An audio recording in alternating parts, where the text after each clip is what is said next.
So now I want to get into the stages of adrenal fatigue, because it is a slow process. It is a very, you continually run into adrenal fatigue. And stage 1 is the alarm reaction, flight or fight response. In this stage, the body is alarmed by the stresses from the outside, like for example there's a danger which he has to get out of, and it creates kind of an anti-stress response. And this anti-stress response is done mainly by the stress hormone cortisol. Cortisol is a stress hormone in our body, and this hormone is increased in situations where you experience stress, no matter if you consider it as positive or negative.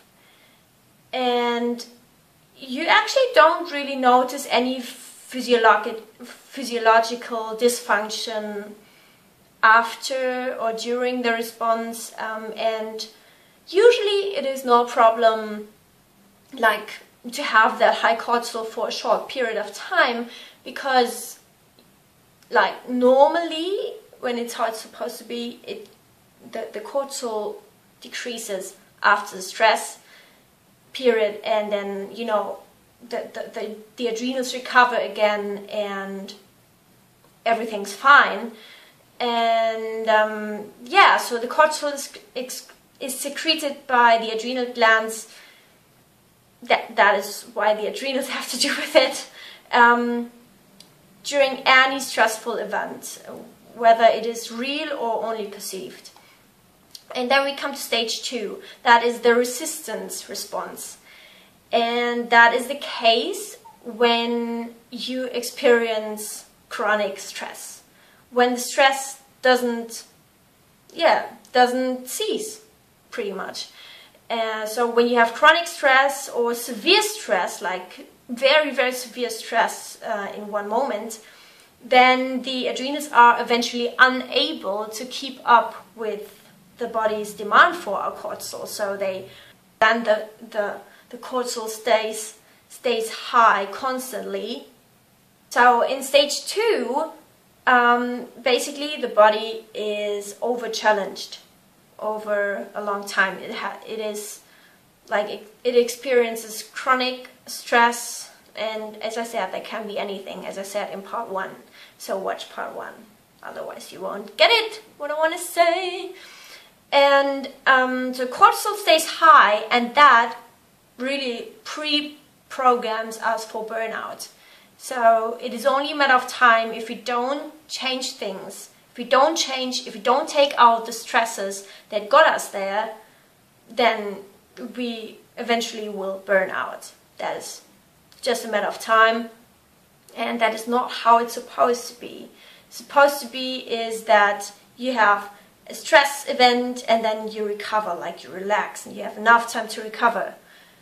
But in today's society, everything is so like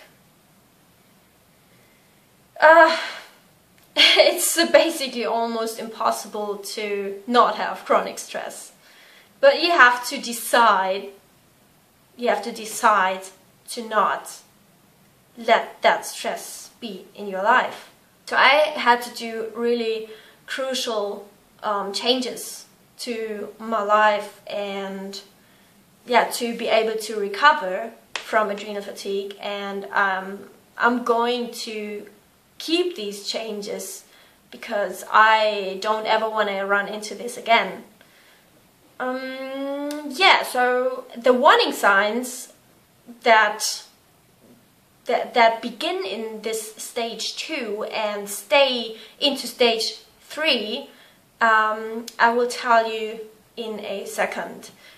I first go through the stages. So stage 3 is the adrenal exhaustion.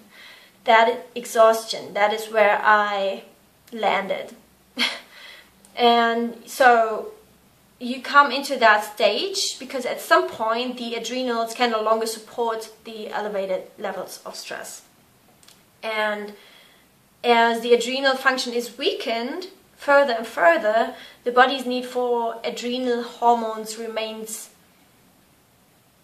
like it isn't met if the stress is not reduced. And the adrenals are no longer able to keep up with the ever increasing demand for cortisol, and yeah, hence they become exhausted. When the adrenals are exhausted, they are no longer able to maintain the appropriate levels of cortisol. And then cortisol output starts to decline, and so yeah, then you have too low cortisol. So in stage 2 you have too high cortisol, and now in stage 3 you have too low cortisol, because the adrenals are exhausted, cannot produce enough anymore. And then, yeah, that is quite severe. The body enters into the stage where the primary goal is the conservation of energy to ensure survival. So you actually are in the survival mode. And we know that from, like, when you starve or when you hunger, then the body goes into survival mode as well and becomes a fat storing machine, because, you know, it just doesn't get what it needs, and it kind of really uses all the energy and all the facilities it has to keep itself alive. And that is why it also stores fat, because that makes it more likely that it will survive. And if you don't stop the stress, and if you don't change anything in the situation, the body is further weakened and enters into a state of loss of homeostasis, like the balancing of hormones. And the body tries to repair itself with the limited tools it has, but that is why you also experience very, very strong warning signs. Like, for example, adrenaline rushes, labor, blood pressure. I'll get more into the exact symptoms that I had in a second.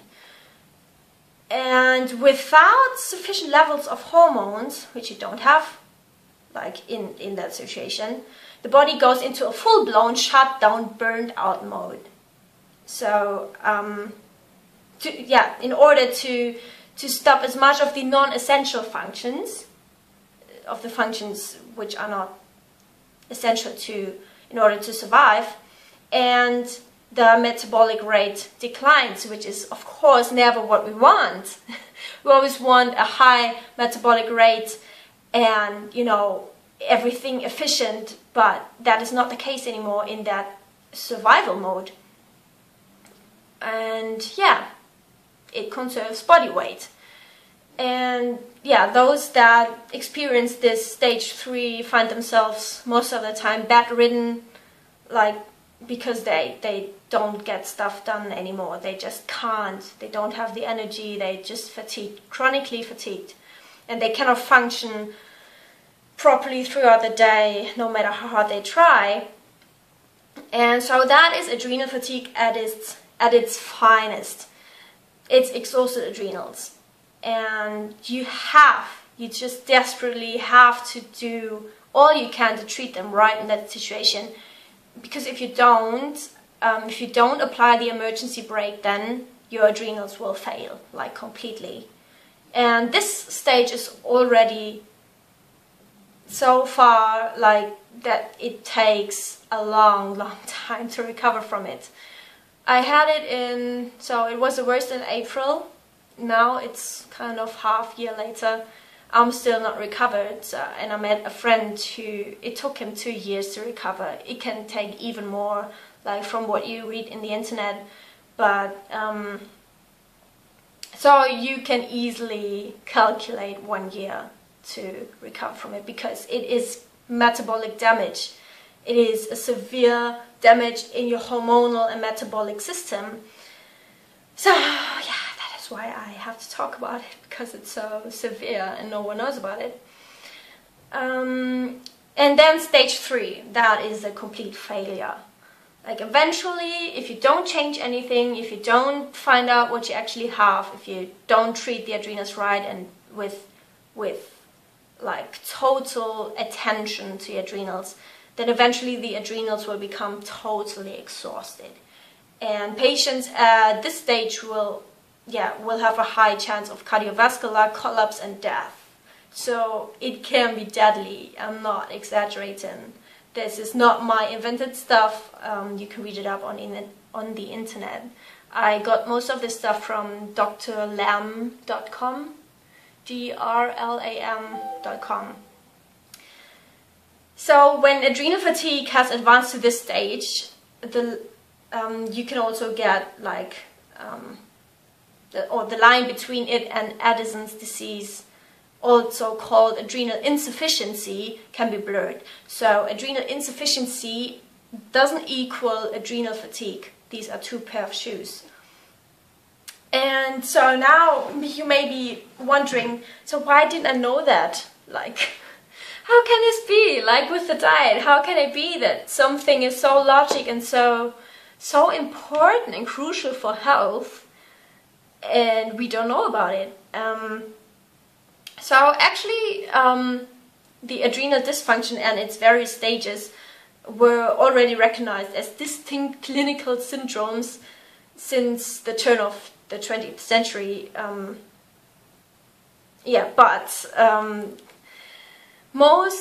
most conventional or conventionally trained physicians are still unfamiliar with this condition because, and that is why, it is difficult to diagnose through traditional blood tests.